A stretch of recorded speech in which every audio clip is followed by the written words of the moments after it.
Selamat pagi.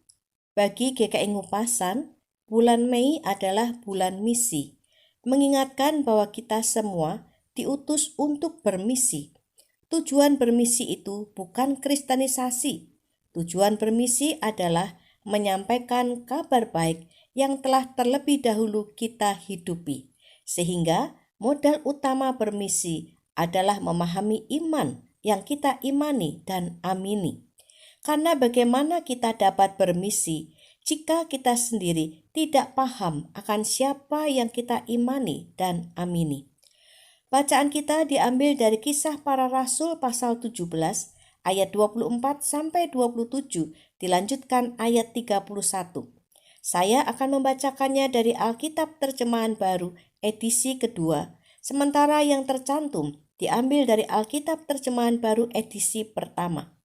Allah yang telah menjadikan bumi dan segala isinya, Ia yang adalah Tuhan atas langit dan bumi, tidak tinggal dalam kuil-kuil buatan tangan manusia dan juga tidak dilayani oleh tangan manusia seolah-olah Ia kekurangan apa-apa. Karena Dialah yang memberikan hidup, nafas, dan segala sesuatu kepada semua orang.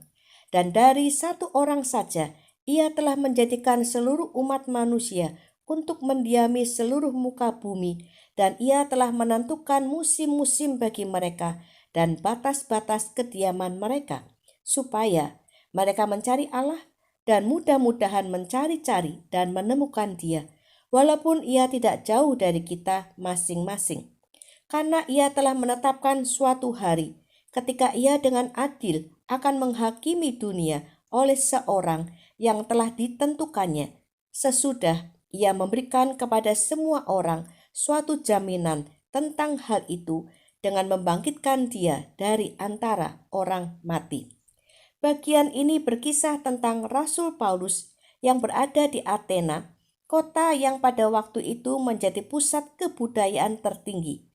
Berada di pusat kebudayaan tidak membuat Rasul Paulus berhenti menyampaikan kabar baik di rumah ibadat dan di pasar. Rasul Paulus memakai dua tempat itu untuk menyampaikan kabar baik. Rasul Paulus bertemu dengan filsuf-filsuf Yunani yang kemudian membawa Rasul Paulus menghadap sidang Areopagus. Ajarannya, imannya dipertanyakan. Rasul Paulus menjelaskan dengan lugas dan tegas ajaran yang ia imani dan amini. Rasul Paulus belum lama mengenal Yesus, namun Rasul Paulus begitu memahami siapa yang dia imani. Rasul Paulus begitu fasih berbicara tentang Tuhan pencipta bumi dengan segala isinya, Tuhan yang memberi kehidupan. Bahkan Rasul Paulus terlihat sangat mengenali Yesus. Dari sini kita mengetahui bahwa untuk bermisi tidak bergantung pada kuantitas berapa lama kita mengenal Tuhan, tetapi pada kualitas, yaitu seberapa pahamnya kita akan Tuhan yang kita imani dan amini. Paham akan Tuhan yang kita imani dan amini membuat kita dapat menyampaikan kabar baik kepada siapapun, kapanpun, dan dimanapun kita berada. Tuhan beserta kita. Amin.